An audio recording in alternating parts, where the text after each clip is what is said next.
Estamos de vuelta. Este Meridiano 64 lo vamos a dedicar a charlar sobre los adultos mayores, el aislamiento. ¿Podrán o no vacunarse los adultos mayores, las personas mayores de 65 años? Estos van a ser algunos de los temas, como lo decíamos recién en la presentación, que vamos a charlar con el doctor Carlos Pressman. Buenas noches, doctor Pressman, ¿cómo le va? Hola, ¿cómo te va? Buenas tardes. Doctor, a ver, recién estábamos comentando en la presentación, ¿cómo llevan adelante los adultos mayores esta situación de aislamiento? Muchos de ellos viviendo en soledad. ¿Pesa más el cuidado de la salud? ¿Pesa más la parte psicológica y sentimental de contacto con la familia? Son diferentes, no se puede universalizar. Hay adultos mayores autoválidos que son unos capos, digamos, ¿no? Que se manejan independientes, solos, con gran responsabilidad. Te diría hoy que ese grupo es de quien aprendemos nosotros a cómo atravesar el aislamiento y la pandemia. Son paquianos en la escasez, como dice doña Jovita. Y después tenés otro grupo importante, no menor, que vive en instituciones, que es el grupo más frágil, y que también está atravesando la pandemia con más dificultades, porque también hubiera sido más complejo en cualquier otra circunstancia, ¿no? Hoy la mayoría de las residencias que llamamos geriátricos ya han tenido el coronavirus, digamos, muchos se han infectado y algunos han fallecido. Igual no se ha dado lo que se dio en Europa de esa enorme mortalidad en ese grupo más vulnerable, más frágil, sino que en Argentina y en Córdoba en particular, además se hizo un trabajo muy fuerte en residencias de adultos mayores con el COE para prevenir lo que ya sabíamos que se venía. Hoy la Argentina y Córdoba en particular tiene una mortalidad mayor en gente un poco más joven que en Europa y con más factores de riesgo, ¿no? ¿A qué se puede deber esto, doctor? Porque estamos encabezando, estamos por lo menos en el podio en relación a la cantidad de muertos cada 100.000 habitantes y también obviamente los infectados. Estamos entre, digamos, 10, 15 países, pero este partido no terminó, porque si esta charla la tuviéramos la semana que viene, Argentina vuelve a caer a los 30 o 40 países con menos muertos, porque la segunda ola que está azotando a Europa y a Estados Unidos, una vez que llegue a Brasil o otros lugares, va a volver a cambiar este ranking, que a mí me parece, como dicen que las comparaciones son odiosas, odiosas, digamos. Yo creo que si nos tenemos que comparar, no me compararía con ningún país porque no somos parecidos a ninguno de ellos, y sí haría una referencia respecto de Latinoamérica. Y respecto de Latinoamérica, Argentina sigue estando entre los países que mejor manejó la pandemia, en la cual la variable mortalidad no debiera ser la única. Uno no puede valorar lo que no vive, digamos, ¿no? Pero uno que tiene contactos con colegas en Estados Unidos, en Nueva York, o en Sao Paulo, o en la ciudad de Santiago, o en Chile, que les tocó vivir la situación dramática de tener que decidir la vida de pacientes que saturaban los sistemas de salud, en Argentina no se vivió y en Córdoba tampoco. Entonces, al menos por lo que uno puede testear con colegas y que lo hace en España, en Italia, en Inglaterra, en Alemania, Argentina ha hecho un esfuerzo enorme, asistencial, de inversión, de aprendizaje, de comunicación, y los contagios que tenemos y los fallecidos son los contagios que supimos conseguir, digamos, o sea, que deviene no solamente de las políticas públicas, que como en toda política se han cometido algunos desaciertos, sino también el comportamiento social que tenemos los argentinos.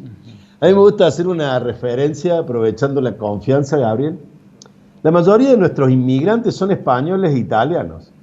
Y los países que peor manejaron la pandemia en Europa son españoles e italianos. Justamente. Por eso no hay vacuna en Italia o en España, ¿no? Las vacunas se desarrollaron en Inglaterra, en Estados Unidos, Alemania, Rusia, Pero en Italia y España, que somos la mayoría, somos inmigrantes españoles e italianos en Argentina, que tenemos un comportamiento social muy afectuoso, muy conversador, muy de los abrazos, muy poco apegados a las reglas y a las normas y a los comportamientos estrictos, como puede tener, por ejemplo, China, Corea, Singapur. Y bueno, yo creo que hoy Argentina está lo más parecido a esos países europeos, pero quizás con un fuerte respaldo del sistema sanitario. Hay algo que no se dice habitualmente en los medios, pero la inversión que se ha hecho en salud, la inversión que se ha hecho en salud no la hemos vivido en los últimos 50 años, ¿no? Y el fuertísimo trabajo de los médicos, los enfermeros, todos los profesionales de la salud.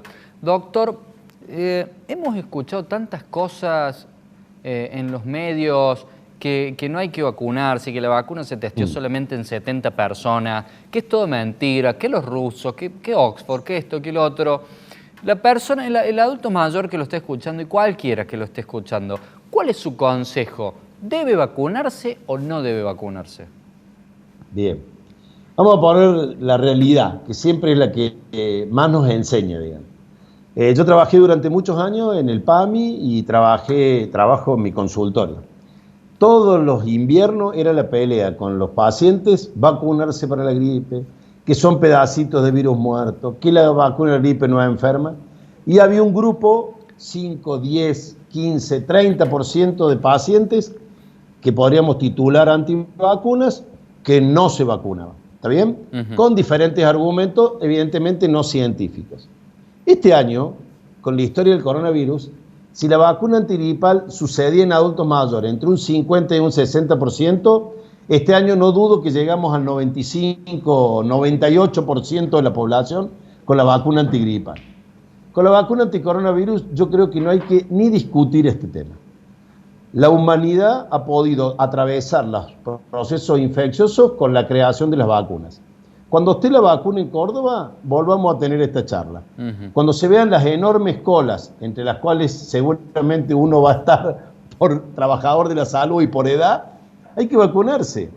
Las vacunas, toda la evidencia publicada en las revistas más serias, en New York England, en el Lancet, en Science, en Nature, en todas las revistas prestigiosas de la investigación, las vacunas son mucho más efectivas de lo que se planteaba al inicio de la investigación. ¿Lo ve más por el lado de la intencionalidad o más por el lado de la ignorancia a todo este lobby que se está haciendo en contra de la vacuna?